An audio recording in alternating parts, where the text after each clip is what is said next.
This week on the Sports Initiative podcast, I sit down with Head of Rugby at the University of Bath, Aaron James. He discusses how to create an elite performance environment, as well as the process of upskilling players. This podcast was also recorded over the internet, so it may sound a little different to normal. I hope you enjoy.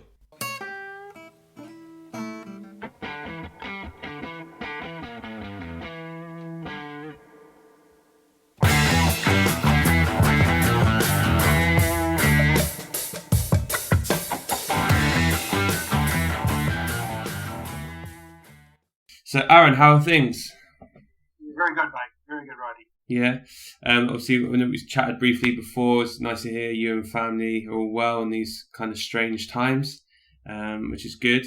I guess for those of people who don't really know who you are, or haven't got your background, etc., do you just want to explain kind of what your role is at the University of Bath and what you do there, etc.? Well, my job title is the Head of Rugby, which I oversee the performance programs for Team Bath and at the university, which is mostly the first and second team, which is a squad of about 75 players. But I also oversee the rest of the club, which contains eight men's teams and one women's team. But also links in rugby league and touch rugby into the rugby club. So I'm sort of I strategically help the student rugby club manage themselves and the continuity around that.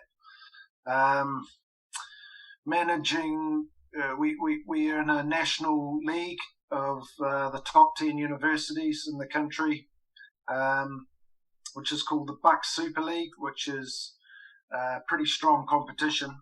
It goes up as far as Northumbria and Durham, down as far as Exeter and as wide as Swansea.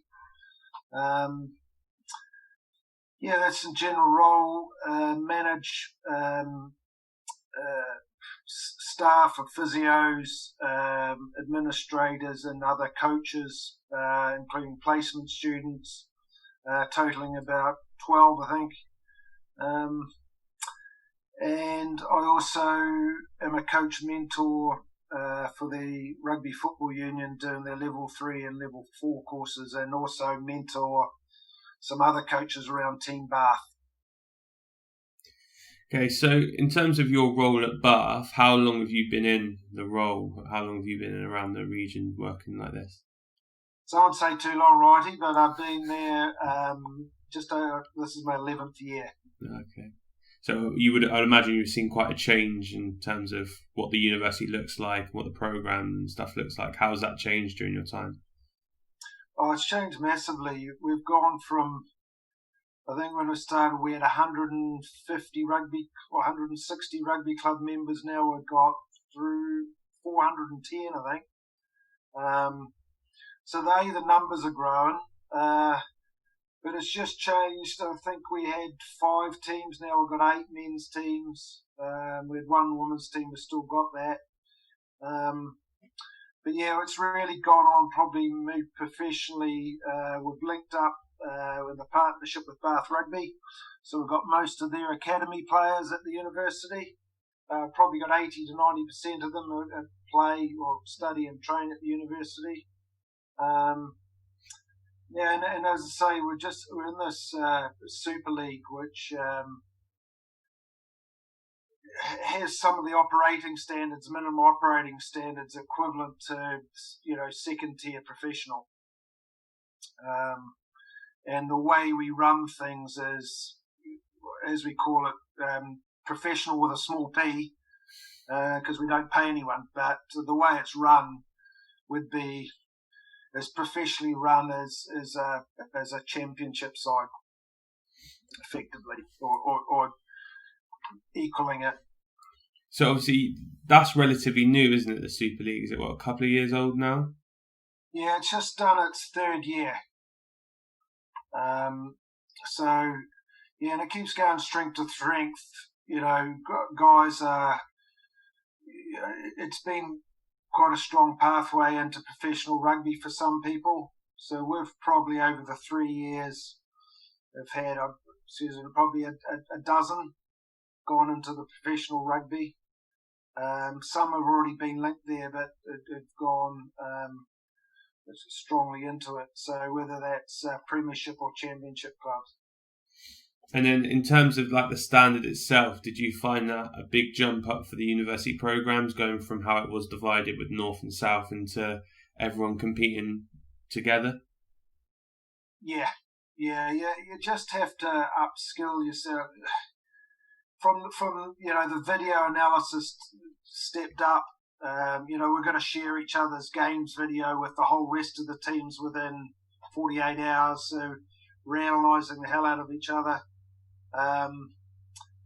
We've got to have medical operating standards. The whole thing around concussions big, and managing the dual career element of students. We travel to Newcastle, which and stay overnight. So there's 2 days out of the students' life rather than we were travelling as far as Swansea or Exeter in the past, which was a couple of hours. Now we're 7 hours either way, and it's televised. It's been live streamed as well. There's always each team has probably a showpiece game each year. So, for instance, we played Cardiff last year at Bath Recreation Ground. Had 6,500 watching that, which is a big crowd for our level of rugby. But we're not the only. Cardiff play Cardiff at Cardiff Rugby. They get 5,000 there at those. Exeter played Durham and got 5,000 there. It's live streamed on UniLad and Lad Bible and Facebook, and we're getting up into, over the weeks we're getting tens of thousands of people watching it. So it's becoming a bigger product and recognised a lot more, as I say, through other rugby circles. Do you think it's filled a void in terms of being like a pathway for players going from academies into professional games, or is it just kind of an addition to what was already there? Both, mate. Give you an instance of our Bath Rugby partnership is we've always had academy players at Bath Uni, but their priority has been more, their playing priority has probably been more swayed to Bath second team or even other teams linked to Bath. This level of rugby is meant that, in the professional way it's either coached and managed, means that we're getting a lot of academy players, or the academies are quite happy for them to play the majority of their rugby with us. Now, we're not only Bath, we've got guys from Bristol, Worcester, and guys from London Irish, etc. So, it's developed relationships around that, and it's going to be quite an interesting, it's probably another conversation in itself, that a lot of the academy guys are wanting to come to university now. They're seeing that opportunity to play that level of rugby and get more games. So it's really boosted things up in a lot of ways. So in terms of recruitment of players and stuff, has that kind of made it easier from where you were maybe 4 or 5 years ago, in terms of the players you're trying to recruit in and their willingness to come? Both. Yes and no. It's meant that a lot of really good school and college players are coming looking for Bucks Super League universities. So we've probably got a bigger catchment wanting to come because we're one of the 10. But it's got a hell of a competitive within the 10. Some universities have got, and it's been reported, of upward of over £200,000 worth of scholarships. And some have got none. Some have got sort of seeing it as quite their main sport. So there's a bit of, how should I put it, flex on grades. Yeah. and we're probably seeing a number of universities sort of bending some of the rules around, how they operate and allow, offers in there. And then there's a range of, we're a highly academic university, and well, we should be, and that's our strength. But to get it makes it difficult to get those 3Cs or A-level students in that are really good rugby players at some stages into courses. And we're not the only one.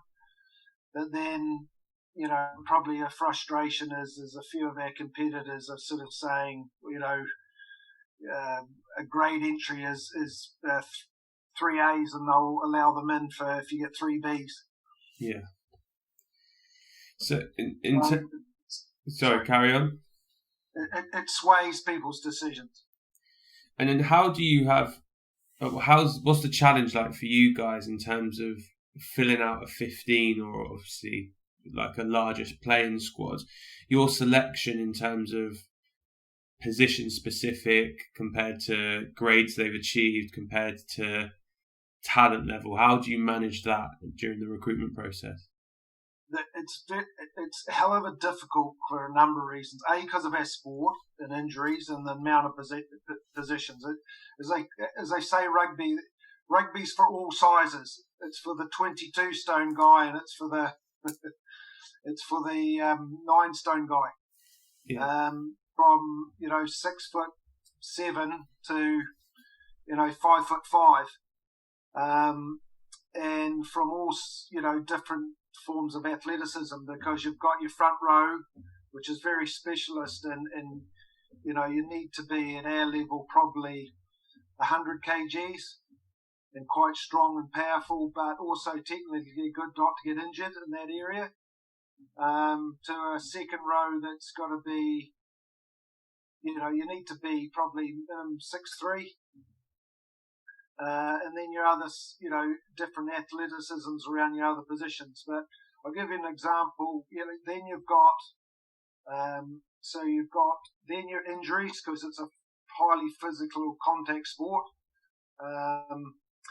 You'll get a range of injuries from concussions, head injuries, to shoulder dislocations, to the knees. Just strong muscle injuries, and breaks, quite regular in that. We probably call 3 ambulances a year to our fixtures on average. Sadly, I don't want to put people off, and then we've got the balance of just being students and availability around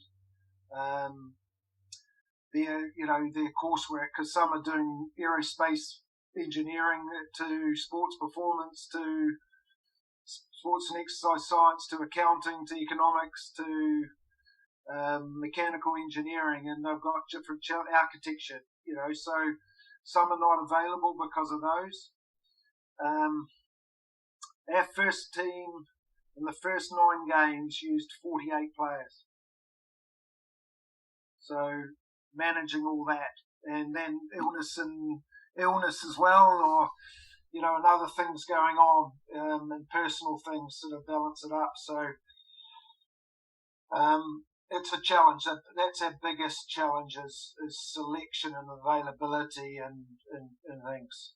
I won't go on too much, but we can't put a side out unless we have got 6 front row players have got the ability to play front row in a scrum. We can't select a full 22 and unless we've got those players. So they sort of lead selection. We've got 22. We're allowed 23 in our playing day squad. And which is interesting. It'll be interesting to discuss around football. We have 12 rolling substitutions, replacements. Okay.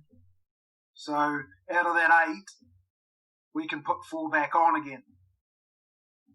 So we can use the whole 8 on the bench, and we can use 4 that have come off again at some stage. So that becomes quite a technical challenge that we have done.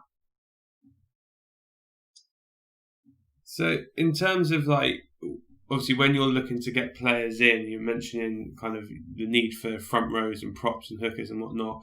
Will you just try and get as many in as you can, or will you go, we've got third years who are leaving in these positions, these are the ones we need to try and fill? Yeah. Well, we go for a dirty dozen props a year, we call it. We try and recruit that, the dirty dozen. Yeah. A bit of fun around it. Look, if we've got front rowers, we can play people. I'll give you an analogy. It's not ideal, but you could play a centre midfielder on the left wing. Yeah. You can get by and get a game going. All the other positions you can get going, unless it's front row. We can put a side out. So we go for those. Yeah, and it's a balancing act. We've also got placement students. So you've got guys graduating, and then you've got second years that are going to go on a year's placement. So you'll lose, say out of a squad, I said a 75, probably 15 or 20 of those are going to graduate, and another 15, between 10 and 15 are going to go on placement. But then you've also got 10 or 15 coming back from placement, and then you've got to build up from your first years and then look at your new recruits. So it's a balancing act. And then, because there's a balance about targeting and you may get what you can, it's all of a sudden you need 3 goalkeepers, say. All of a sudden 6 could land on your door that are really good and have come from really good schools and colleges. Yeah. So what are we going to do there? Or you may have 2 and you needed 3. Or you may have 1 and you needed 3. And so you may have to convert some, etc. So it's a bit of a balance. For instance, I've got one position that I've got. I'm going to have one position that next year, which I'll have 6 guys that have all over the last 3 years played international under 18s. Okay. Yeah. So I've got to have a conversation with a few of those to say, what position will you also cover? Sorry. No, so I was just going to say, how does that affect kind of your strategies within games? Obviously, depending on what you're getting through the door, if you're getting a really talented pack, or you're getting a really good 9 and 10 coming in, does that affect kind of the philosophy and style of play that you have, or are you pretty consistent with that? Yeah, it does, Roddy. Because they're quite specialist positions, and for instance, this time last year I had 4 really good hookers, and by the time it came to pre-season, I didn't have any. They throw into the line out, and we had to use your guys from lower down. Now they fitted in really well. We lost a few to injury, so we're getting right down into our effectively guys that had played third and fourth and 15 the years before. And fair play to them, they totally stepped up to the mark, but we had to adapt because they were at a different skill level. So we had to adapt some of our set plays, and so what we had planned to do, we had to change. We had, you have to adapt some of your set piece stuff to do that, and what we're trying to encourage guys to do, because it's going to put them in a better place when they do leave the university, but also it gives us flexibility in them and more opportunities to play, is be able to play in a minimum of 2 positions. Maybe 3 would be ideal. And I guess Eddie Jones is now talking about is like the hybrid players, and put it into a football analogy, the guy that can play left wing, and on the right wing, and maybe striker, or can also, is equally good at striking or in defence. Yeah. And I don't know if you have those, but those sort of type of players are going to become gold now. So how would you help individuals do that? Obviously, you might get, for example, a fly half who has only ever played fly half, was the best team throughout school and college, so played there all the time. And then obviously you might be challenging him to go, actually, we want you to play inside centre and possibly fullback. How would you go around helping him kind of develop those skills necessary to play in different positions? There's a combination of a bit of self-awareness from them as they see the competition and see an opportunity. Really a bit of a one-on-one conversation and go, look, we see an opportunity for you here. We think you've got the skill set and we'll help you with the skill set. We'll work with you with extra skills. We'll put you in, just have feedback conversations, those one-on-one coaching situations, really. Get guys around them, players to help them that have some experience, leaders, depending on what age they are. Just sort of being a real sort of critical friend with them, and having that discussions. They've got to want to do it. There's got to be some self-motivation for it. And backed up with a bit of coach and peer motivation. Yeah, so I mean, obviously on a rugby pitch there's kind of a lot going on, lots of different moving parts. I guess you do have leaders kind of in your pack, if you like, and then you fly off, etc. Talk to your backs, etc. How would you go about getting those people to step up into more senior leadership roles? And is it something that you can see kind of first year that you're around them going, actually in a couple of years' time they're going to flourish into that? Or is that something you feel like you can mentor someone into that type of position? Again, both, really. We're trying to, encourage leadership right round, but also, what we need to do a wee bit more is what is leadership? But, how does it look and feel and operate? Yeah. We've got the screamer who's, third year, who run around and he thinks that leadership's telling everyone what to do, when and how, to his way, to someone that's nice, cool, calm and collected and has a nicer conversations. It's a real good communicator, real, short and sharp and to the point.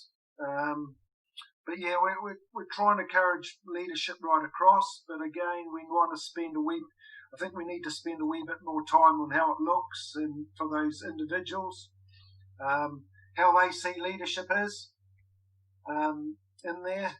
You have your like everything, you have your natural ones that sort of rise to the top that are quite highly respected by their mates. But then also looking at, just a process of it. And if you are going to show some leadership and through communication, when and how is the best time to do that? Either in game or when you've got those stoppages, which we have quite a lot of for, set piece. The game stops quite a lot, probably 30 or 40 times a game. For half-time situations where they're leading, or the feedback to coaches and etc. So we use a bit of leadership. We use, James Landon a bit on psych stuff. But it's something we're sort of evolving and probably need to keep working harder on. We have a leadership group that talk to the coaches and feedback to us. I know that's pretty standard now in our sort of sport. But you sort of get a feel back and we can sort of start to pitch be a bit more player-centred with it. What does that look like in terms of feedback? If you said they'll meet with the coaches and stuff, how are they decided, and how often would they meet back to you, and what type of things would you discuss in those meetings? We try and do it every week, and we'd like to do it more formally, but it ends up being informally. We'll catch them after training on a Saturday and say, look, how's it going, guys? Have you got anything to feed back to us and discuss, and vice versa. So they may sort of feedback on, load, that they're feeling knackered, or trainings are maybe a bit long, or they'd like to do a wee bit more on defence, or, but it could be cultural, behavioural, communication, guys not turning up on time. It could be, some travel arrangements. It could be something around S&C, or it could be, time around, their workloads are increasing. Could we wind things down a wee bit? Could we look at training on a 3G pitch instead of the muddy grass for a change, So it's those sort of conversations. And then we may have some feedback as coaches as far as, coming focused, or, we see the focus dropping off, or, the intensity, or, timeliness or punctuality, we need to step up on guys returning and picking up kit. It's just some operational stuff they're all involved with. So it's quite fluid. And then we'll have sort of key sort of review times at the start, more in pre-season, but sort of mid-term and at the end of the year. So, I'll be asking the leaders group now to sort of fill in a questionnaire about how the season's gone and their feedback to it. Yeah. And how have they been receptive, or how receptive they've been, kind of the comments you've made to them feed back to the group? Has that been quite a good dialogue to have, rather than having it with the entire 75 or whoever's there? Yeah, I think so. It helps coming from your mates sometimes, and those guys, and drumming them up, and that we need to do this, yeah. rather than you need to do that from me. I try and keep it as we need to be on time, and use that sort of, we instead of I, a bit, because I think that's important in coaching. But sometimes you just got to, we use the whole scale really, Righty. Sometimes I've just got to drill into them. I've got to kick the bottles around the bloody changing room, sort of thing, and make it, they need to, if it's not working, then they need to see how we care, or how important it is. And that's, the old sometimes. But you can't all the time. And you've probably got an issue if you are anyway. But yeah, it's using that, that whole thing of whether it comes from peers, comes from leaders, they share it.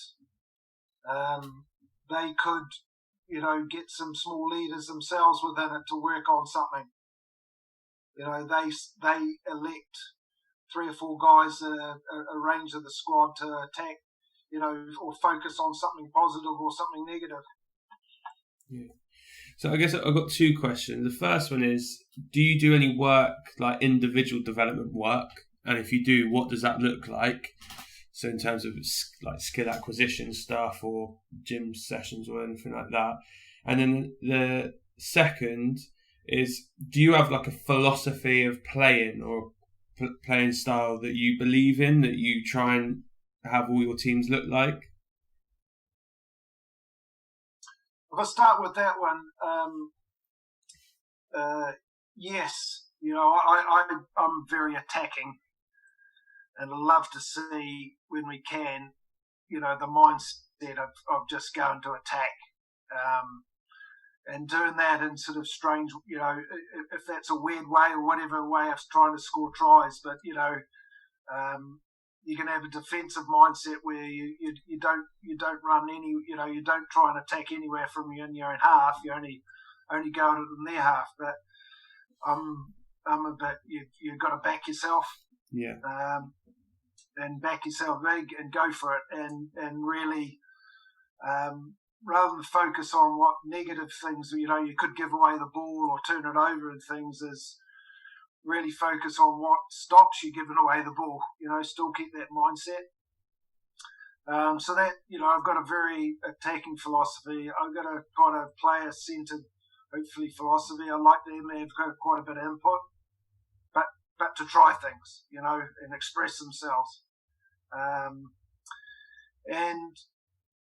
with a team of coaches, that can be a challenge because we've had it this year. He's a good mate of mine. He's had a very defensive. He's in charge of defence, and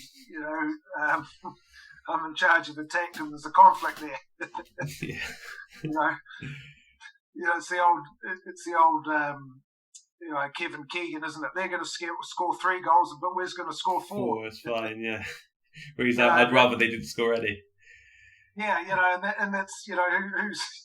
So you can see there's a point, right? Jesus, we're going to score 5 or whatever it is, and that comes with them. But yeah, let's score 5 and then score none. It would be a better day, but everyone would be happier. So that's a philosophy. We're going to get together and share those. And that's probably something I've learned a wee bit more, that we, you get a coaching team in and they're good guys and you get on with them well, but some of your philosophies don't always align, and that'll create conflict. And you've got to, nail them down, and you may have to agree to disagree and get on with it. Or you may have to be open enough to try bits. Okay, we're going to be a bit more defence-minded, but show me well this is going to work, convince me. Yeah. Sell it to me a bit better. It's quite a challenge as a head coach to do that, because you want to empower your other coaches, but then also, in my journey, I've been an assistant coach, haven't got to do how I wanted to play because I've been an assistant coach. Now I'm head coach. I'm shocked. I'm in charge. I can do what I bloody say. Again, there's that real coaching balance of, I want them to still work with me, so because they're good people. So I've got to find a way of sharing those. But one thing I've learned is need to spend time to sit down and nail that on, because we've got the most complicated game there is. Rules wise, numbers of players. There's hardly any other sport that's got a rule book, a law book as big as ours, and playing in a environment that's outside, which like football has its challenges on all sorts of different pitches in all sorts of areas, with now a number of coaches. And specialists, we'll carry 3 coaches, and they'll have specialist areas within that, not just attack, defence, and goalkeeping. Yeah. It's forwards, backs, attack, defence, set piece, breakdown. You could have some of the professionals have got 5 or 6 coaches to run. So that's philosophy wise. So I'm digressing that as I do, rabbiting on. My other philosophy, especially, is you're only as good as your second team. And we need to, which leads me on to the one-on-one is like I said, we've got 23 in a squad, but we use at least 49 because of a number of issues. We probably wouldn't, in a good year, you're going to use 35 in a squad. So, those guys who are your next ones, and your second team need to be as equally important. And you need, which is the hard thing, is keep them happy, because you're going to need them. You're going to be calling on them at some stage, and you need them to be, slotting in up to speed. is just ideally seamlessly, but it's not seamlessly. One-to-ones, I love to do more. I'd love to sit down and spend more time with understanding and talking to my players, but if you gave 10 minutes to each of them every 2 months, 10 minutes times 75 players is, you're a day a week. Yeah. Just in conversations and finding that time. And, as you probably know yourself, they're really good.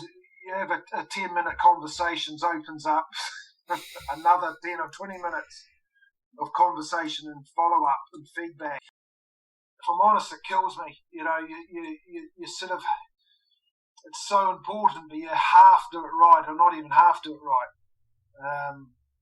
So you have little informal conversations around it on that. And I think I'm very passionate about developing players because that's the environment we're in, and I want them to be in a better place. But yeah, I need to find a way to do things. If I look back on this laptop, I've got 20 different feedback forms and conversations that I've used that have been all pretty good, but they all start off well and you don't follow up well. I guess the difficulty for you guys, like you said, just the sheer number of players. In football, it's a little bit easier if you've got a squad of 25-ish, and we're fortunate we generally have quite big coaching staff. It's easier to manage and help them along the way with that. Whereas for you guys, you've got such big squads and such differing needs as well.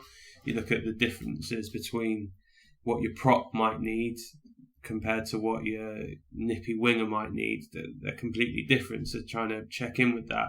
I guess the reason I asked those two questions is, obviously, you mentioned a little bit about giving the lads ownership of kind of a little bit of their development, but also leadership and stuff like that. How do you frame that during games? So how do you encourage them to take on more responsibilities in terms of your philosophy of play, in terms of making sure you do play out and all that type of stuff? We're trying to have little unit sort of areas within units. So if that makes sense. So say the backs, you have a back sort of leader, and he's in probably one of the key closer in roles, whether he's scrum half or fly half, which is 9 or 10. And they're more in their decision-making roles anyway. But you sort of try and give others, you may have the outside centre say you're in charge of defence and leading up the defence bit. You may have, your fullback and say, look, you're in charge of counter-attack because you see more. You see more of the space, when there's a transition of turning the ball over. So you start to do that. And we're also trying to pitch it to help the conversation. So if I said, you Righty, you're in charge of defence in the backs, is rather than me, rather than, Joe Bloggs outside you have his, should say, on defence, the process, if he's got something that he sees on defence, he brings that into you. Yeah? Yeah. As the defence leader or mini leader as it is, sort of the second in charge.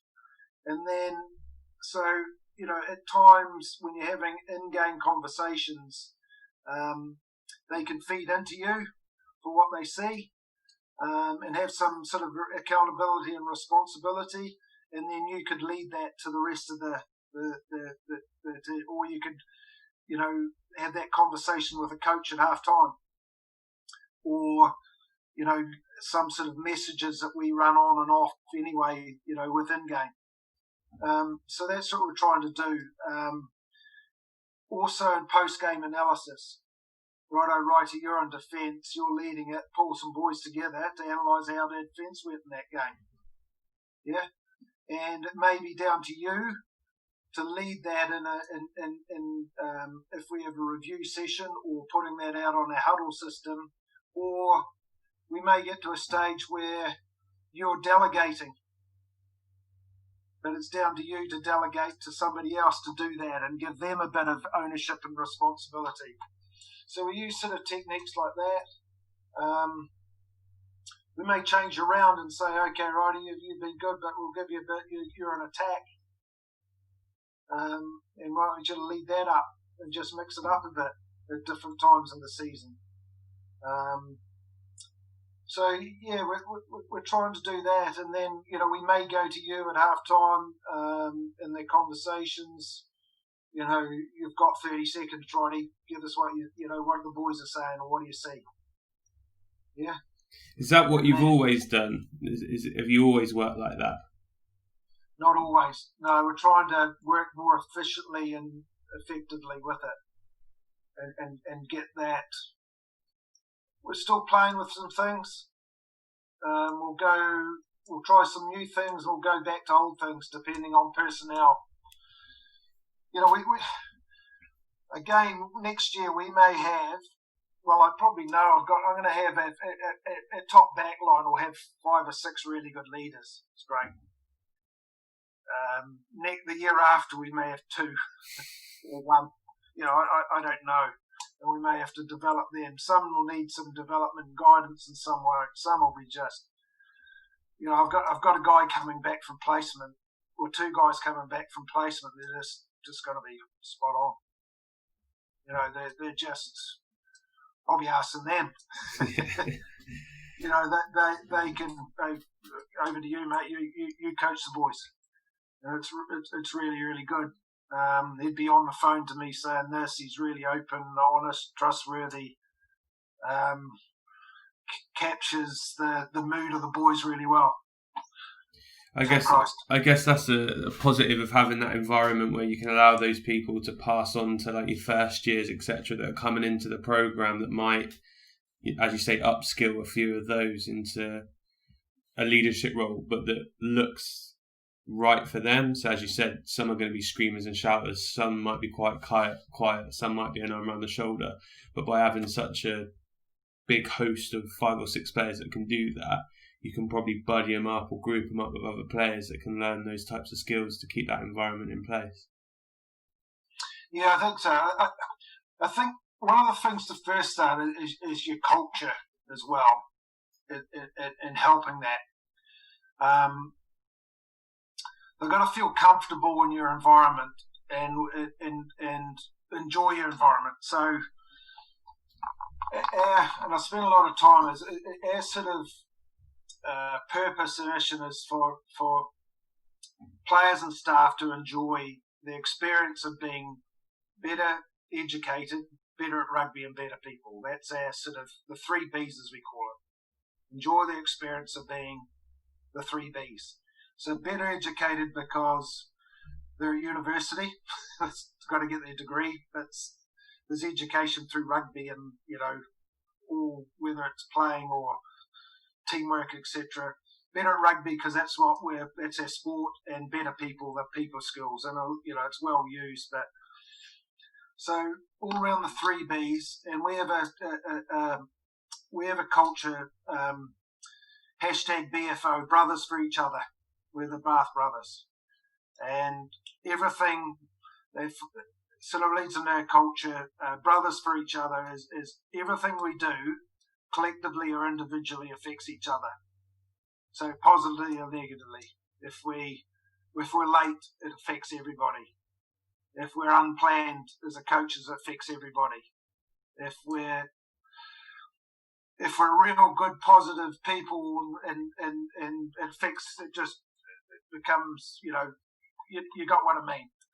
So we use that quite regularly in our thing. Everyone that does something really good, or a good example of behaviour, we put that on WhatsApp, #BFEO, the brothers. It goes back to the previous question, how's it changed? When I first come in, we had a high performance rugby squad, an elite squad, right we have.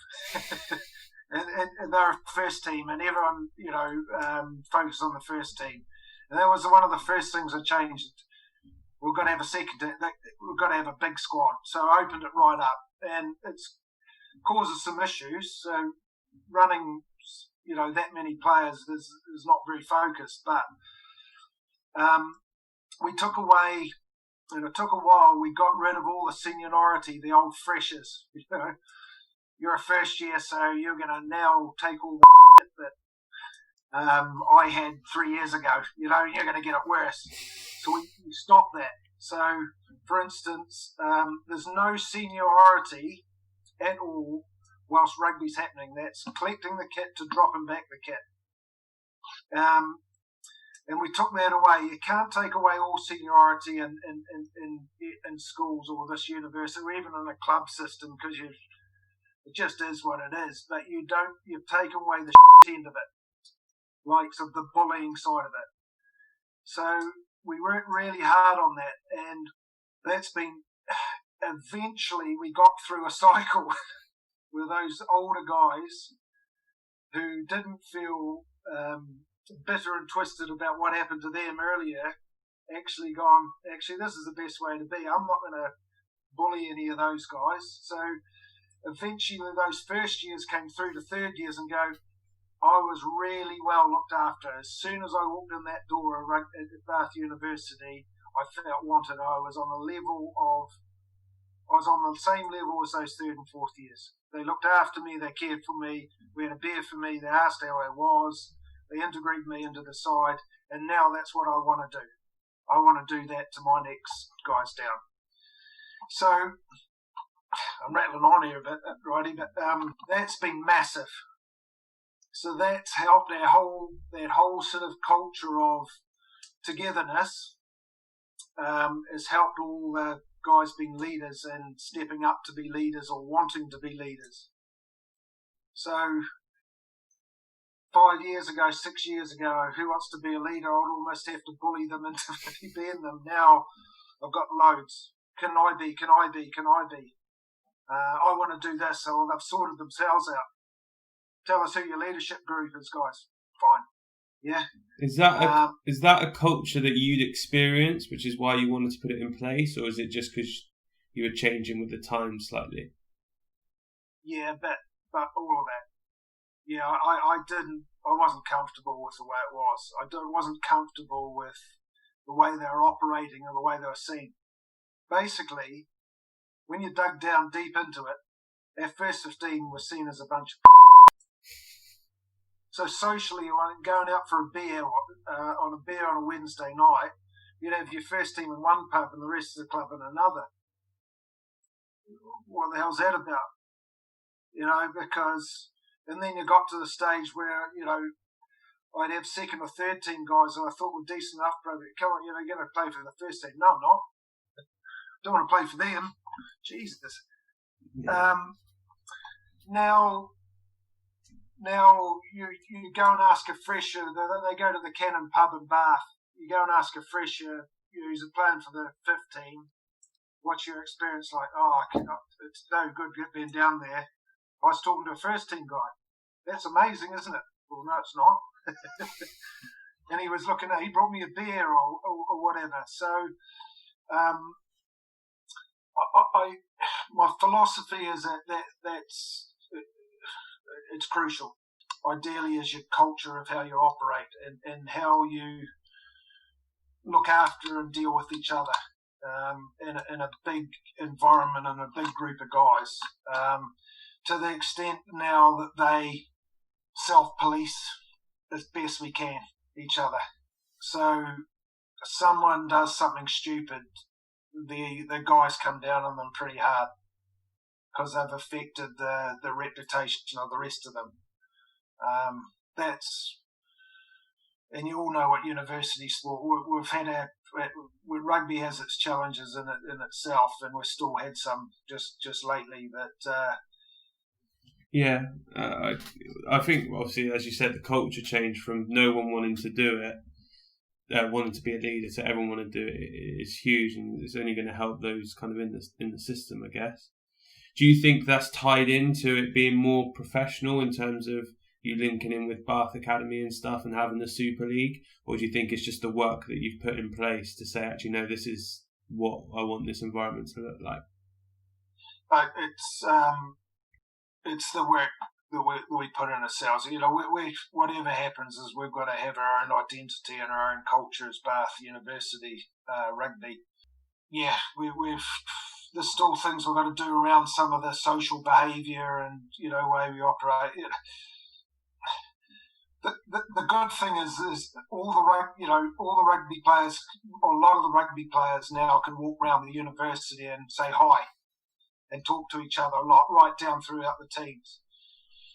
The downside out of that is the more big, massive, boisterous guys get on with each other, the more they congregate. So we've now got an issue around, there's big groups of rugby guys hanging around everywhere we can't, you know, they're just, and of course they're laughing and joking and screaming and, you know, things like that. So we've now got a cultural issue around that, about how well they get on and big groups they're in. So, hey-ho, we can live with that. Yeah.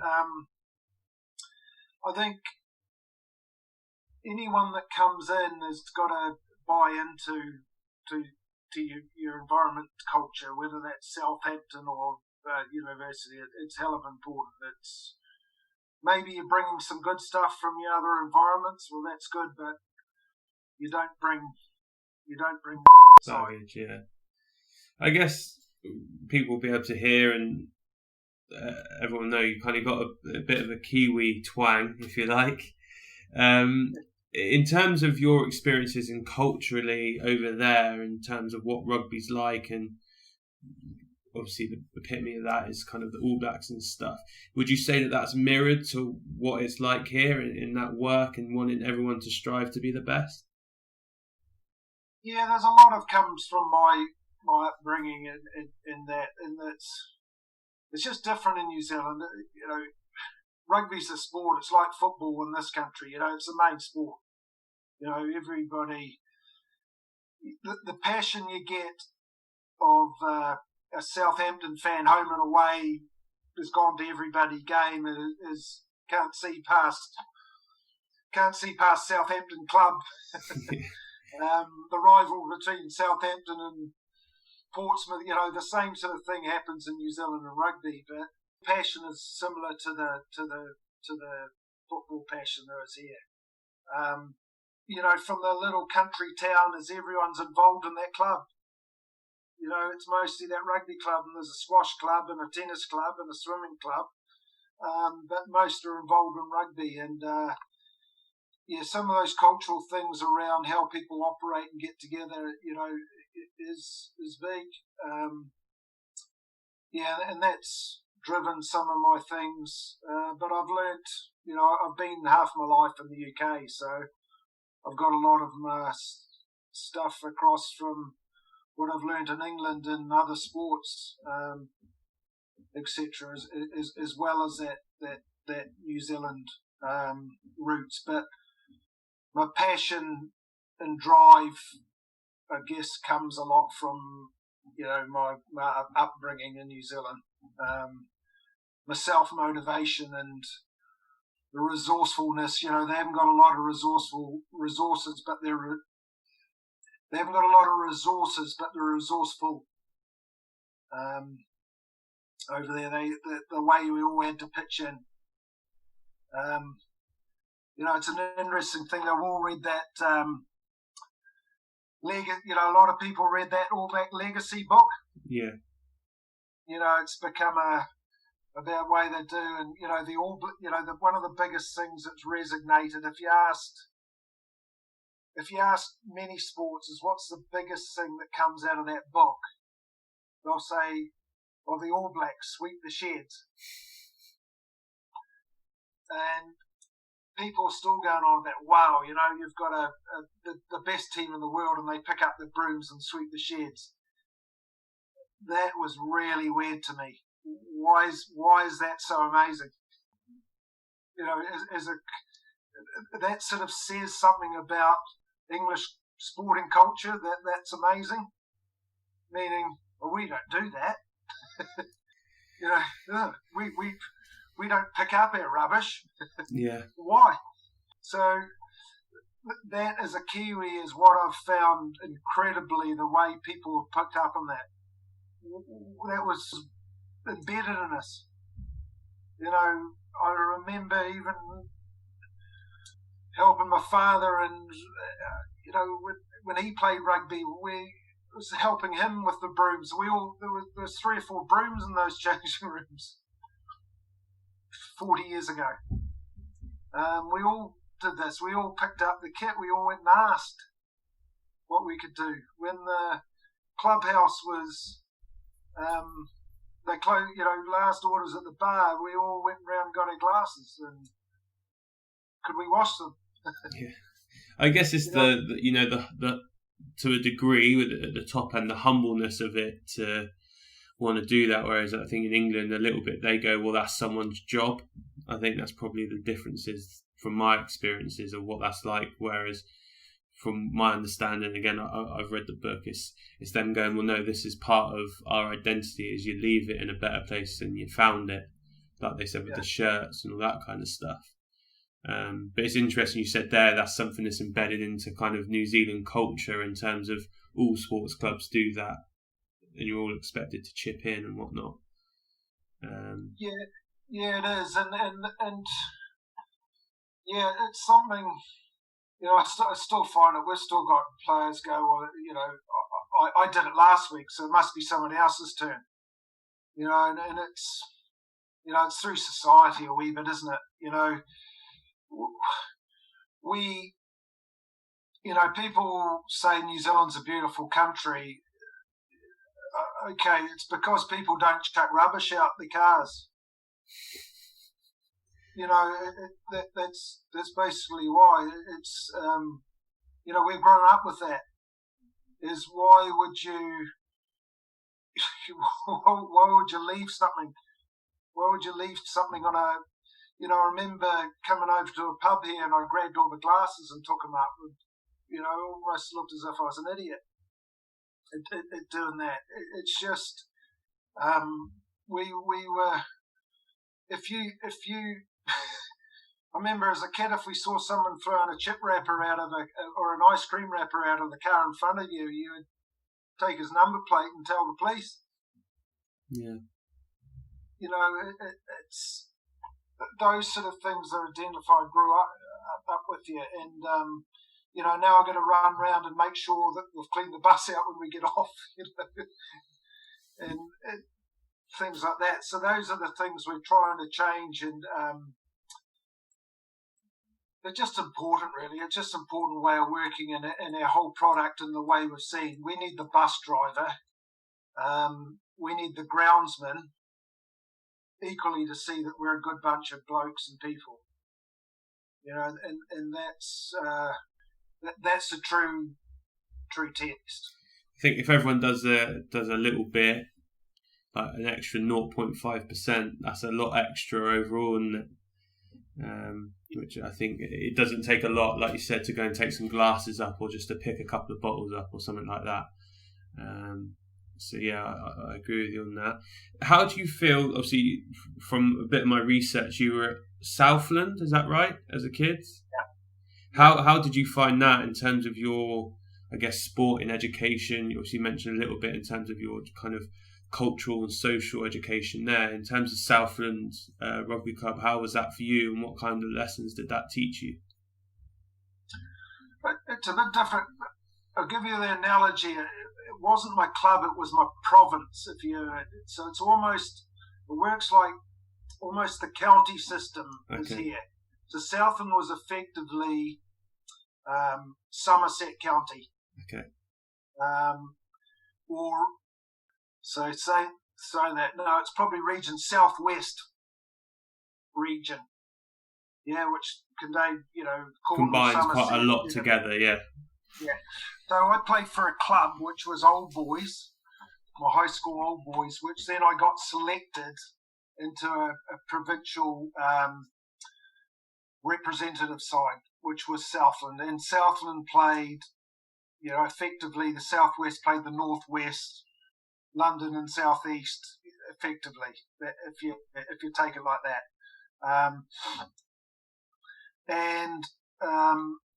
So we played in a sort of interprovincial, interregional sort of league throughout New Zealand, and they had first division. So Southland played about 12 games a year, and then you got to get to play some international teams, like you could have full France team, or I was lucky enough to play against the British Lions when they toured, because I was part of Southland's always on their itinerary when they come. It formed. It was good because it formed. You got to go on tour, righty. You got to stay away and enjoy the social parts. We went up to places like Auckland, and so forth, and you played rugby, and then you got on the booze and had a great time, and the whole travel and the camaraderie and the joining, making friends from other clubs that thought he was a bit of a when you played against him. There's actually not a bad bloke, and you ended up being mates, and you for life. So that's what I learned about the whole mixture and social elements that just drove you, and being on a tour, and all the benefits of that, and which don't always you don't always have in sport now, or especially in club rugby. You don't get to go on a tour and stay away and have a night out with the lads and somewhere different, and those sort of aspects. So I guess what I learned is linking up with other people, from other clubs, and enjoying that sort of thing, and making friendships and that. And in terms of, I guess, if you want to link this back to your old boys clubs as well, do you think that what you were taught from younger ages, kind of all the way through, has affected the way that you see rugby now, either positive or negative? Yeah, I go back to, I learnt just the whole aspect of commitment, and being committed to the whole club. You don't. That was over 20, 30 years ago, mate. You stuck with your club. As I say, you pitched in. You turned up to training as an amateur. You respected what everyone else was doing for you, to put you out on to clean your shirts, to get you out there, and it was different because it was such a social hub. A wee bit like, and that's what the challenge is with football and rugby now, is as life's changing in the UK, is they're not so much social hubs anymore. They're a place to turn up, play, have a quick drink and a sandwich afterwards, and hit the road, isn't it? But it was different then. My country club, when I first grew up, sadly, drink driving wasn't an issue. But yeah, I learned that. I learned, we played on a Saturday, got on the booze on a Saturday night, and then going back to what was probably, I recommend probably do a wee bit better here, is everything was as a Saturday. So there was generally no Sunday sport. Sunday was off. So your minis, your under 11s, your under 12s, your under 21s, your under 16s, all played on Saturday. They started off at 9 o'clock in the morning, and you as seniors, as we're called, played at 3. So you'd have a whole club, and some of them would stay on for that. Or if your minis and juniors have been away, you're all played away together, and they all went to that same club. A wee bit like football does quite well in the age groups. You all shoved in a couple of buses, and you all ended up back at your clubhouse. This is a real social side to it. Till the seniors played. Yeah. And your mum and dad were there, and you stayed on, and that was Saturday. So I learned that it brought the whole club together, because you had, you still had your under 10s running around playing on the other pitch, their second or third game of rugby for the day at 3 o'clock. And when the floodlights were still on, or allowed the floodlights, they were still having a kicking over the posts at 7 o'clock at night, waiting for mum and dad to finish up in the bar. So I learned a lot of this whole social cohesion and what it means to be in a club. I guess this links back quite well to what obviously what you're doing with the uni side at the moment is almost that togetherness, that culture of we're this club and we represent ourselves in this way, and but we do it together, and that togetherness is quite a clear crossover between that. Yeah, and I'd say we're probably 60% there. Where we can be is, and probably this coronavirus thing has probably brought people together in different ways, and it's going to be interesting now that we haven't been together, that we actually how we view and respect the value of being together a lot more, and what that meant. Now that we haven't got it, or may not have it for a few months. I'll give you an example. As a rugby club have got together and raised money for the NHS doing certain things. Well, they've raised 10 grand. And they've done it with the girls from Touch Rugby, and I'll look on and see who that is. Well, I only just recognise some faces and names of some girls and guys that have been right throughout the club that have a part of that 410,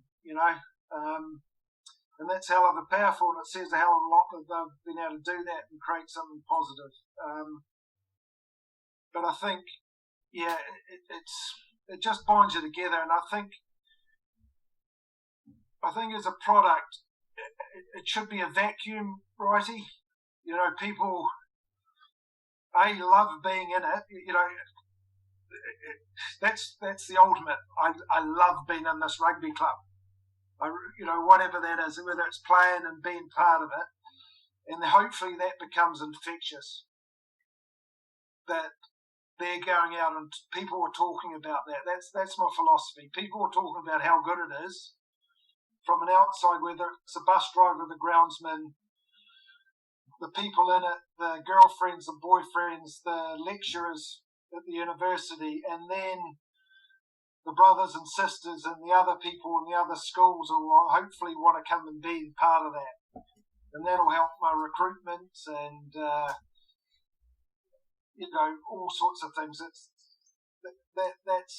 my philosophy. It becomes infectious, an infectious product for the good. It sounds like, as you said, you're definitely along the right tracks. I guess the question for me then is, how did you find it and why did you move across? So when you left New Zealand, why did you leave, and how did you find it? Because I imagine it was a different-ish culture at that time coming to England, etc. I was an amateur rugby player in New Zealand that played provincial for South, as said, for Southland, and was doing reasonably well. I was in my early 20s. I was in the meat business. I exported New Zealand lamb to the UK, and I was an account manager exporting New Zealand lamb, containers of the stuff, frozen and chilled, to the UK. We had an office in London, and I got transferred for 18 months as a secondment to work and understand trading and selling to lamb to British supermarkets. So I was an account manager, sales account manager in London, and a mate that was working in the same office, who's a Kiwi guy as well, was playing at Wasps in the social side, and within 3 days of me arriving, he said, "Look, come and I'll introduce you to some boys," and I ended up taking my boots and playing. I played for Wasps, and we had a great year. So I played, even though I was playing a high level, I played social for Wasps, basically their 15. because I wasn't going to be here for long. And so without rabbiting on about my journey, but I without blowing us, I was a bit better than being a social rugby player. They sort of identified that and asked me to have a game for the second team. And then by the end of the season, they had a friendly game for their first team, and it went on from there. I was in their first team from then on. And then it transitioned 2 years later. Rugby went professional. And it was actually at Wasps where the guys went professional. They walked out of the chair, a guy Rob Andrew and a couple of others, got brought up by Sir John Hall, who owned Newcastle Football Club and bought Newcastle Falcons. And basically he said, bugger this, brought 5 players, paid them a lot of money, and it went mad. So I was still working as an account manager, being a semi-professional rugby player on some pretty serious money, to be fair. To say I was a professional rugby player, I was. I don't know how the hell they paid us that much, considering, we're Tuesday night, Thursday night, Saturday playing rugby on the Bears. And then evolved over the next year. It went professional, as in professionally run. So that was the journey. So that's how I found it different. Wasps was a club that had some really good values and still have. It was a good sort of like a family club, and they carried a lot of the values I thought that had New Zealand, and that's why I enjoyed it there. They all stuck together. They had a club that would sort of welcome outsiders in really easily, and then built up through their academy really well, and have a good history with that as well still. And the rest is history, really. So that was sort of, I had to explain my journey with their righty to where I sort of got to. No. As I said, it's interesting to know. So I imagine that's obviously a quick uprising. I'd imagine at that point you probably played with or trained with or whatever some good players. I'd imagine it, because Wasps around that time had some England international, future England internationals and whatnot there. How did you find that, being around those types of characters? I was a bit scared, really. I sort of a bit of imposter syndrome. So my first game was outside Rob Andrew, who played, how many games has he played for England? And some guy, Lawrence Delalio, was coming through at the time, and dropping names, but I was fortunate to play with a lot of sort of guys that went on to play for England.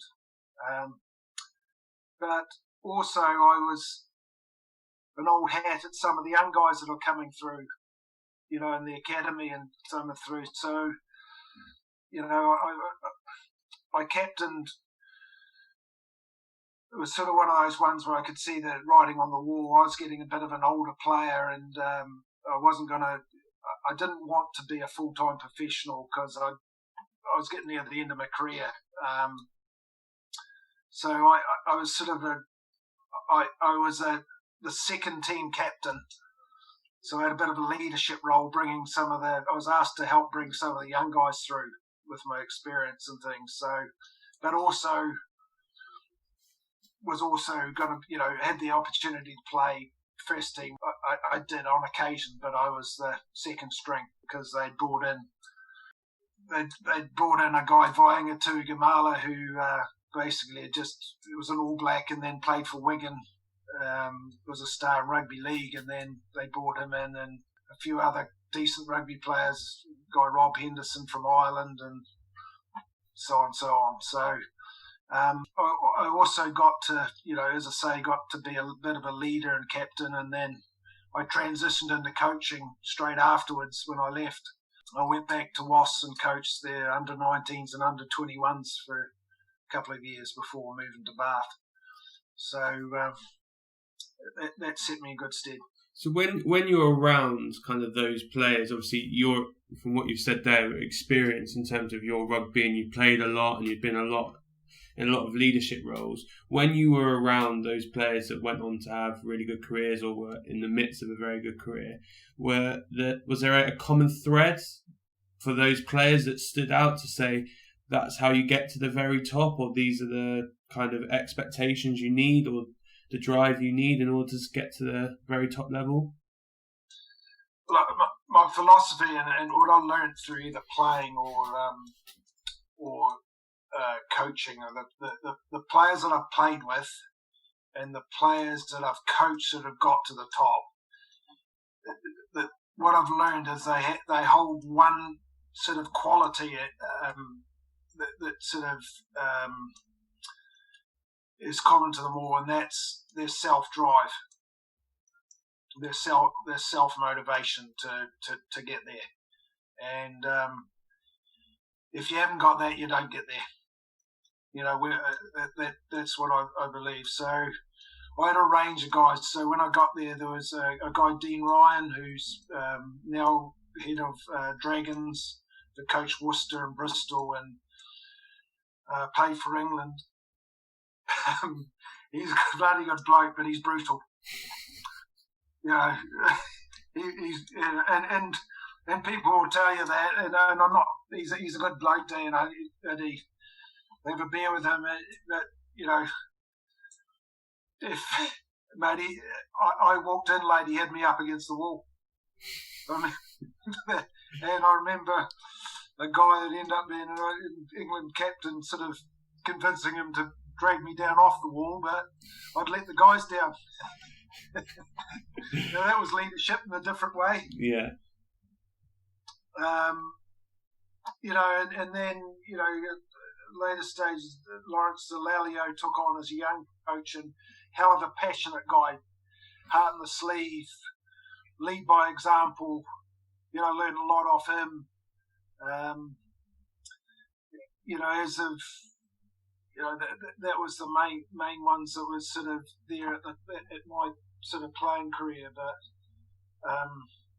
you know, in the UK they had a strong influence, but lead by example,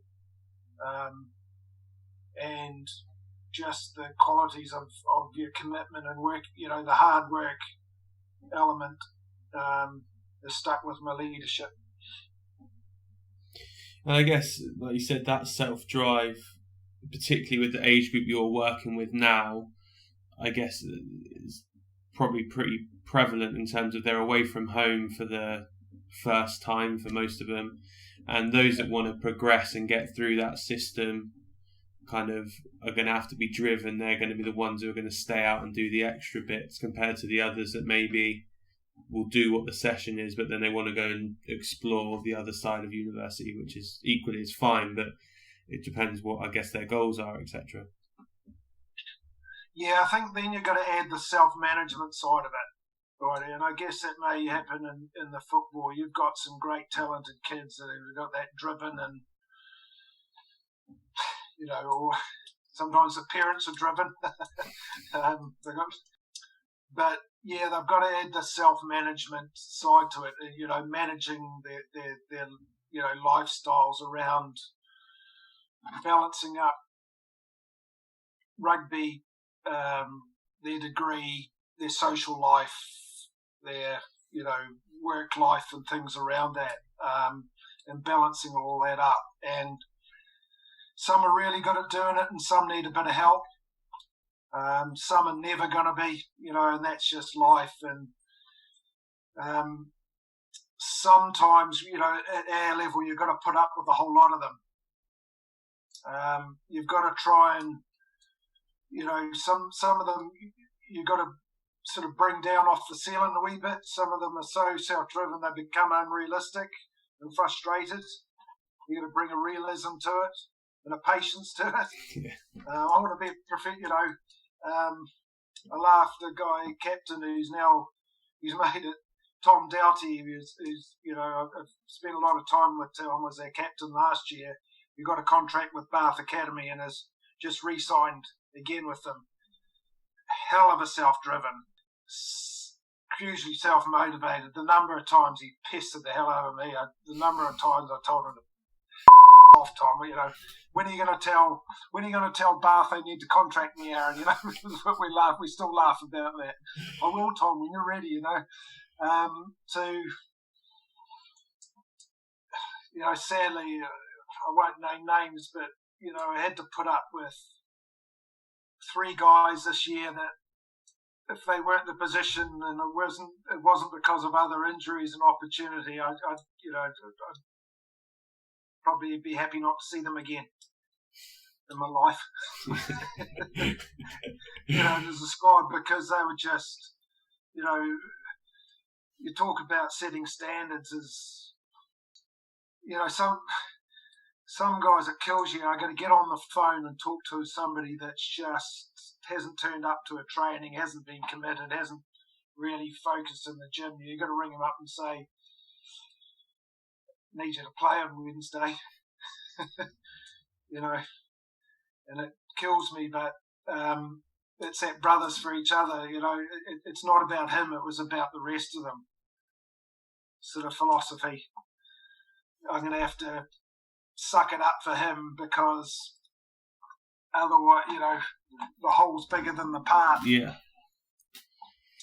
And I'll eventually get to a stage where I'll get so many decent players that we don't have to put up with them, and have them involved and have their poor behaviours involved. That's the goal. So obviously, I know that we mentioned briefly before that kind of you moved slightly into coach development type stuff, or that's something that you're exploring more and more. Obviously, I'd imagine it kind of links in well to those coaching scenarios where people are acting in their certain way, and as a coach developer, you have to kind of maybe guide them down certain paths without explicitly telling them. Do you just want to kind of talk through your transition into the coach development side and how you found it, and maybe some of the lessons that you've learned whilst you've been doing it? I've transitioned into it because there was a sort of a want and a need. I wanted to, a few years ago, I needed to sort of keep my money up in coaching like we always do. Sometimes you have, probably a bit like yourself, is you end up having, sometimes you have 3 or 4 coaching jobs to try and get to one, ideally, and that's in your transition. And I finished my level 4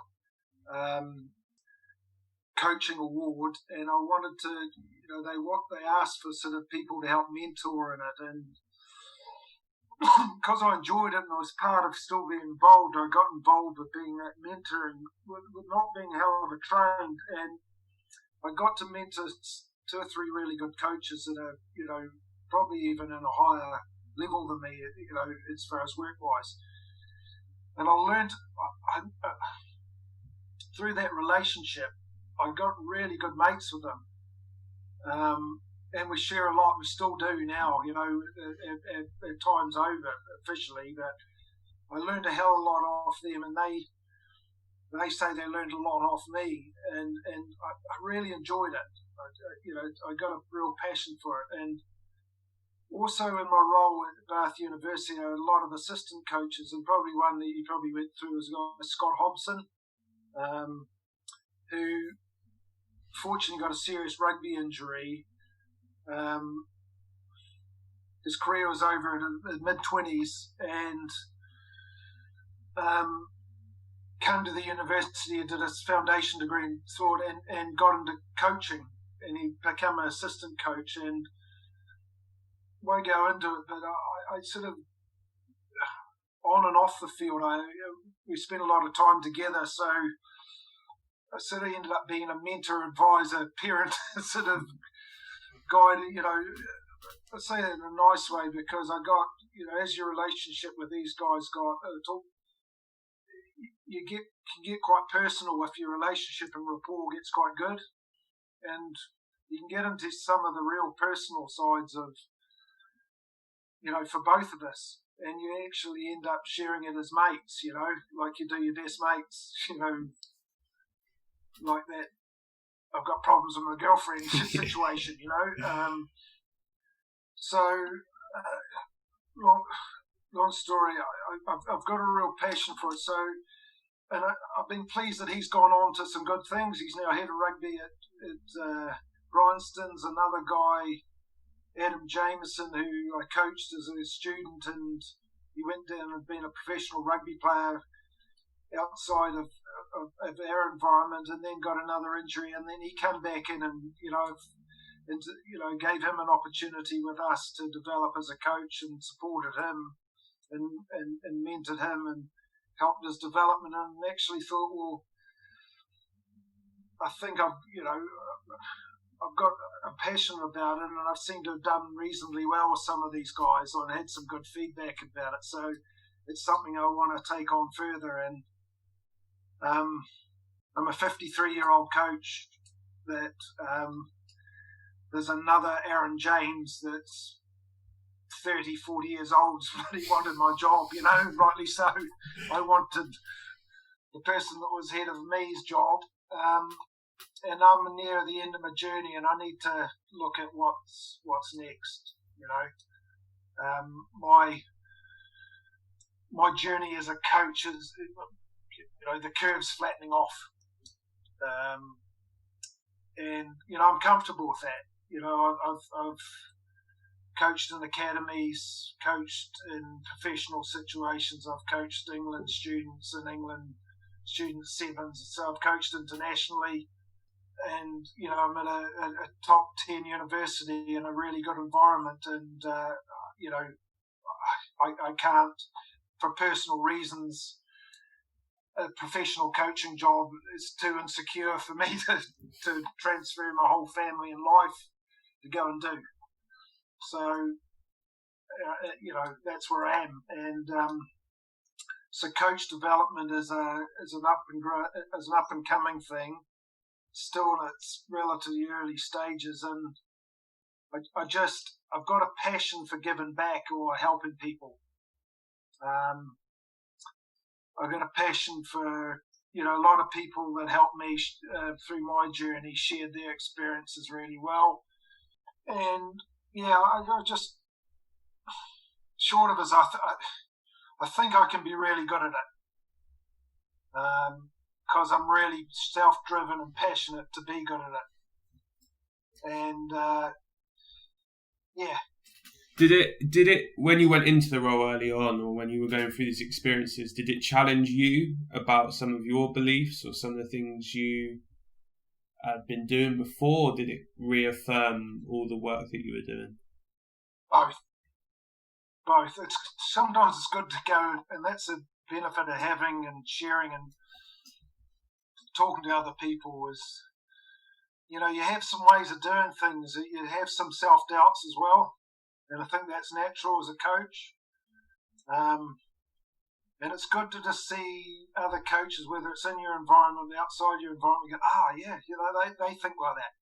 Well, they've been thinking that, or they've got their insecurities just like me. I look at him and go, Jesus, he's big, he's doing really well. He's really confident. Oh, Jesus, he's shitting himself about something just the same as I do. Or he finds it a struggle on that. And,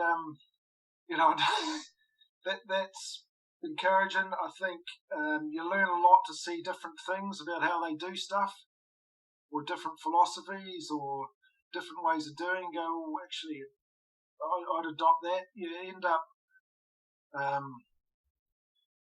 asking them what they think, and all the questions, and them opening up gives you quite a lot of food for thought. Have you got any examples of that, of things that you've seen and you've gone, actually, I would use that, or I really like that? Yeah, I work with a guy at Cornish Pirates, and Gavin Cattle. He's a bloody good bloke. But they live in, they're in Penzance, they're a professional rugby club in Penzance, Their nearest game, I think, is it Hartbury in Gloucester? Okay. Not So that's close. 3.5 hours journey, so they've got a great culture. Hey, I'll show you a photo of their gym one day, that they operate in. Your bedroom's bigger, and you talk about, it's got mirrors around it, but I think one's not cracked. They're doing, they've got a closed down couple of squash courts, and they do team meetings in those. Their training ground, the park that you take your dog out to over the back of your, council ground that's got dog shit all over, I think similar to their training ground, and they've formed such a really good culture and togetherness around that sort of environment. So you walk in and go, basically, Roddy, it's like a Sunday football bloody club. You walk in, the old changing rooms are just like that. They're cold and wet. And, Yeah. You don't know whether to walk into the showers or not, what you're going to come out like. You'll go in and have a sit-down meal and something, the carpet, something from the 50s. And, somebody opens a hatch and there's a big bloody stainless steel pot of stew and, with paper plates on it, but they've got they've built such a really good culture and way of operating, and I learned a lot off them. They've got a coach's office that's got 4 of them in that should have 2. Those sort of things, and just the way of learning and operating and adapting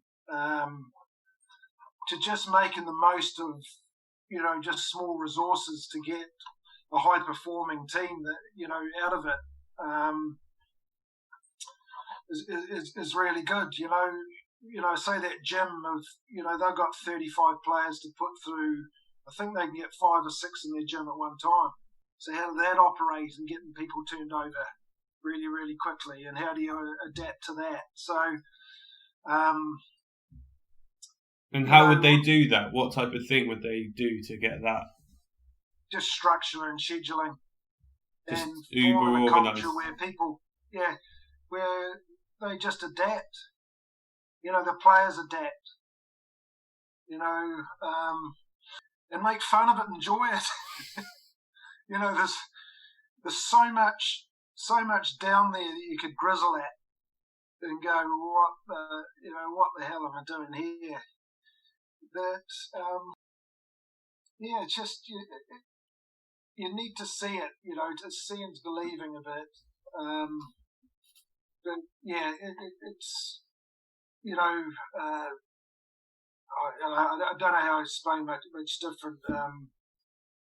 Just adapting and making use of very little resources and what you can get by on. And I guess from what you're saying there, it's kind of like a us against the world type thing going, we've got all of these things that aren't great, but we'll do our best with them and we'll still go and show them that we've got a good rugby team and all that type of stuff.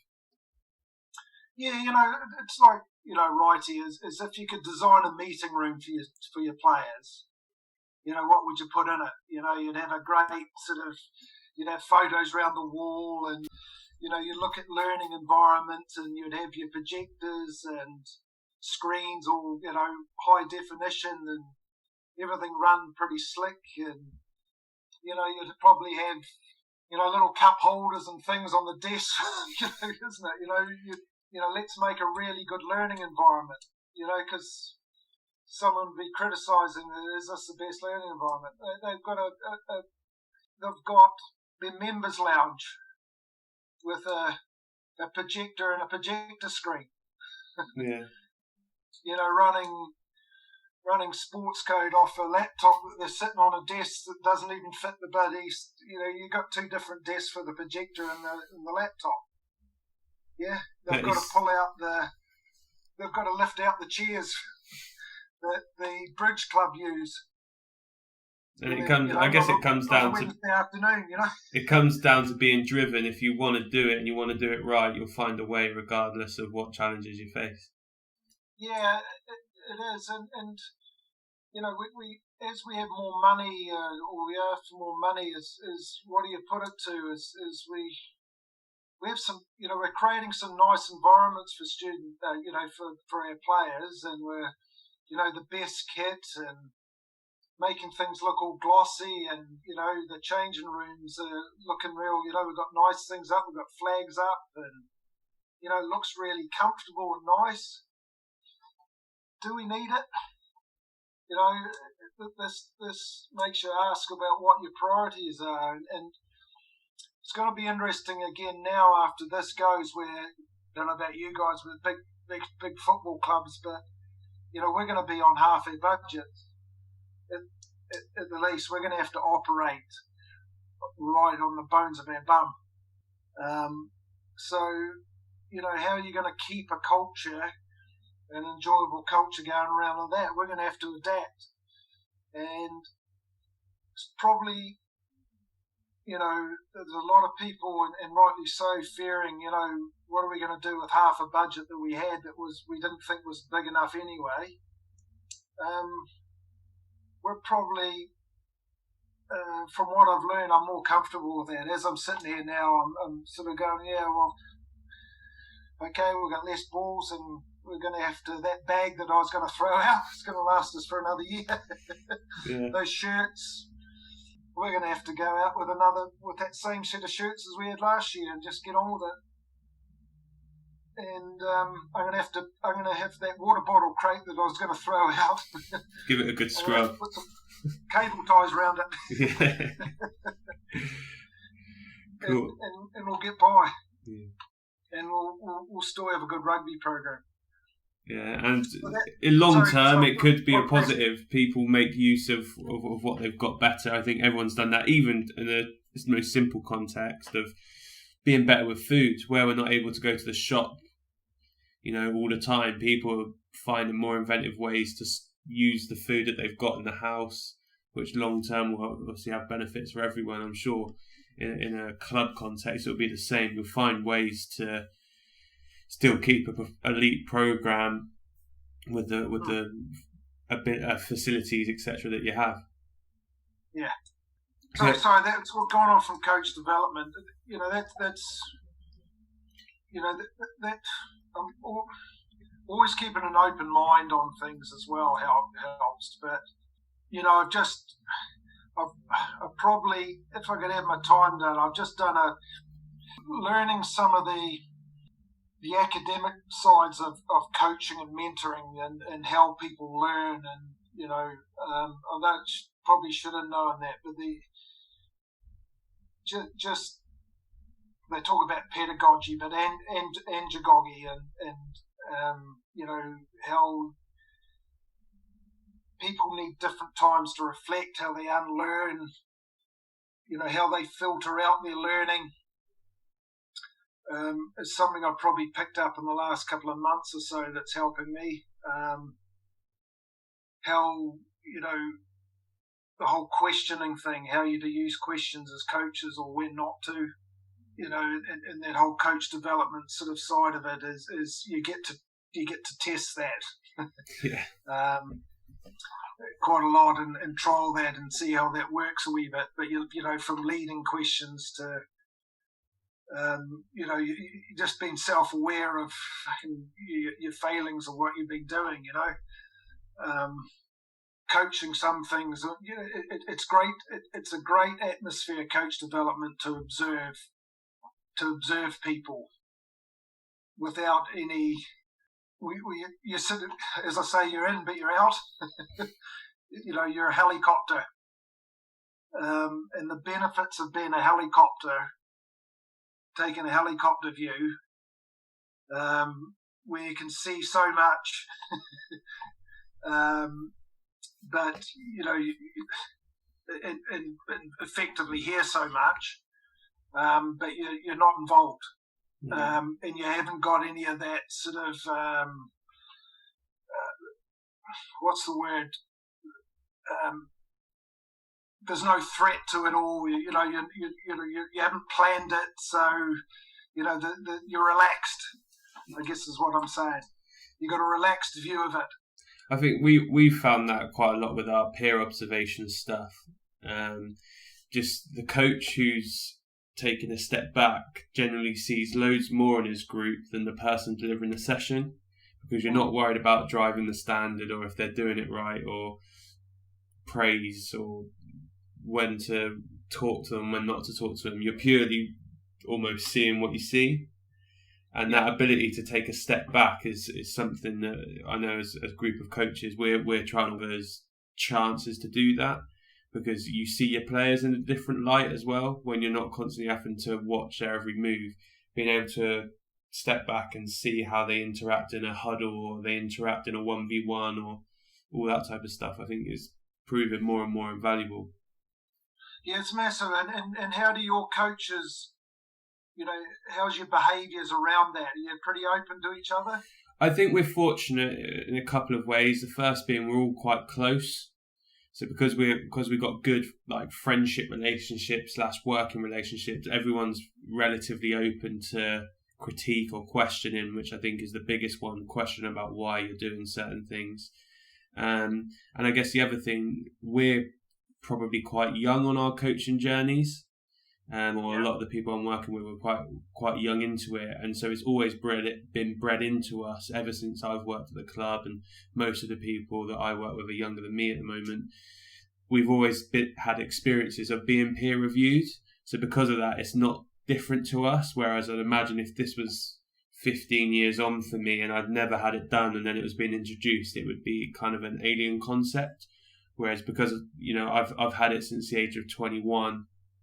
22, for me it's just kind of it's another session. It's a great way to get a bit of feedback or learn a session from someone. That's the best bit of advice I ever had was your best coaches are your best thieves, because they take someone else's session and adapt it to what they need. So for me, I just use it as an opportunity to go around and steal ideas. Exactly. I agree with that. Nick everything, as I say. Nick as much as you can. Yeah. I think that we didn't have that when as much in my coaching journey, and I wish I had. There's, if you can break away from the ego side of it, and that's something I've probably learned. It's just, and it's probably easier now because I'm not fighting to get anywhere. Yeah. I'm not fighting to get that next job or be the first one that somebody else is a threat if I tell them too much. And that's where I'm finding a lot in our sport it's probably in a lot of sports, is people are willing to be more open now than they were and share, which is brilliant. But having that whole open mind as to what to change or want to change is a hell of important. And how long ever I've been as coaches, the learning is still massive. And so much you just like I say, I wish I'd known a lot of what I'd known 3 years ago. I would have been a better coach. And I wish I'd gone and tried to find that out a wee bit more 3 years ago, or had the time to. And what I'll probably learn from all this now is where I've gone. I've said to you at Southampton, I would love to come and watch some of your sessions. To you or to bloody to Alice and Matt and Lee. They've welcomed me down to Southampton a number of times. I just haven't got in the car and gone, have I? Yeah. There's always some reason not to. And I'm kicking myself. To be honest, this is part of the reason why I started these podcasts. Because for me, I use it as a way of learning from different coaches or different people. And obviously I've got yourself on at the moment, and I've had other guests from different sports. I've got Tom Reed, who does judo. Yeah. Now, I had a 5-minute conversation with him prior to us doing the podcast, and we ended up having an hour and a half long conversation about judo and how they do it in judo. I've had a Bob Skeleton athlete on. I'll have Paralympic swimmers, and there'll be more people I have on. But part of the reason is just to spend time finding out from people their experiences, but also the way that their sport works, because I think that football I know that I can learn a lot from different sports and the way they do stuff, and as we said a minute ago, try and steal the best bits. So that's part of the reason why I started this, was purely just to try and steal information from people to hopefully inform kind of what I do in my coaching. Yeah, I agree, Roddy. Look, we're lucky at team. We're lucky, and we just how much resource have we got in that Team Bath Sports Training Village? Massive. From wide round. We've got international coaches to, we've got Premiership Rugby, football, and we're linked to. We've got Premiership Rugby coaches in there.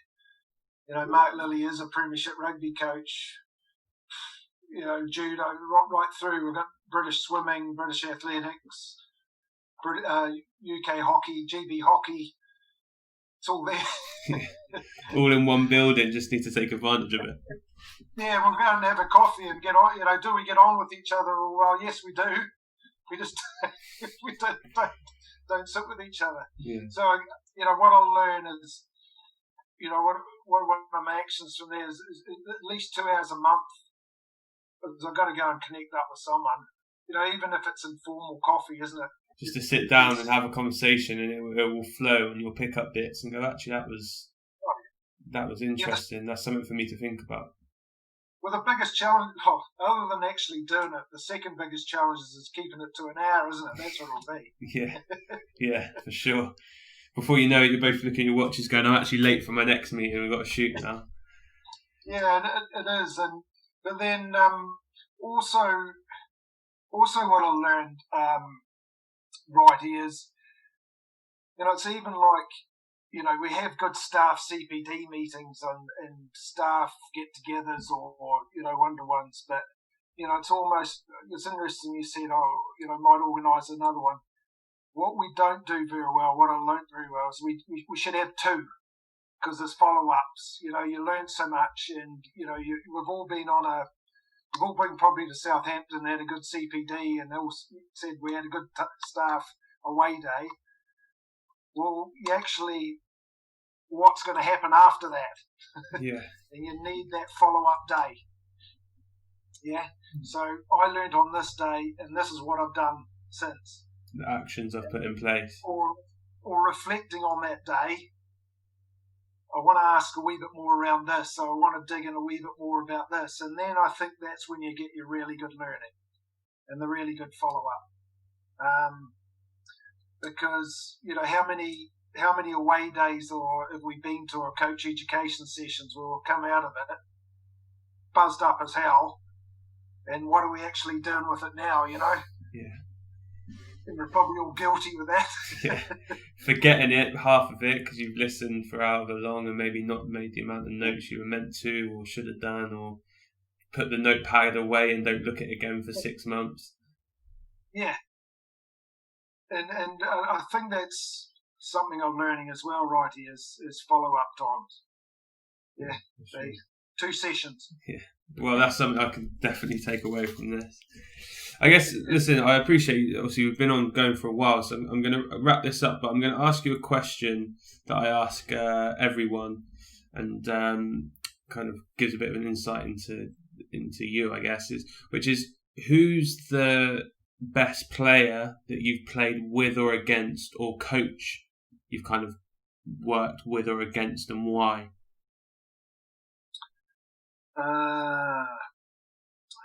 The best player I've probably one of the best players was a guy, Gareth Rees, who played for Canada a lot. I played for him at Wasps.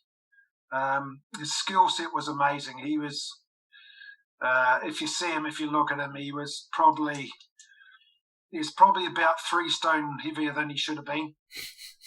But he had a higher skill set. He had a great personality and just willing.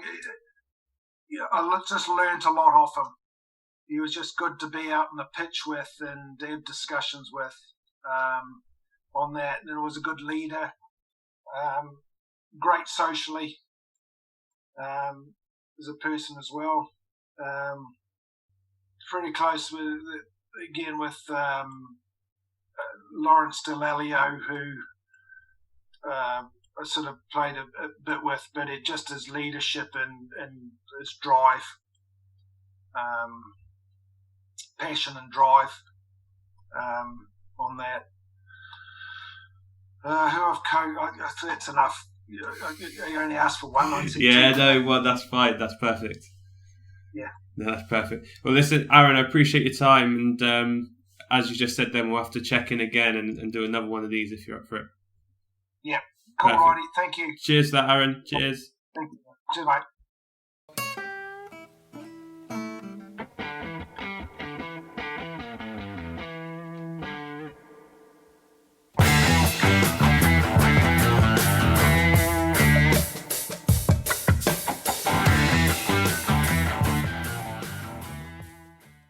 Thanks for listening to the Sports Initiative podcast with me, Michael Wright. Please remember to follow us on Twitter, Facebook and Instagram at the Sports Initiative Podcast and share this podcast with friends and family.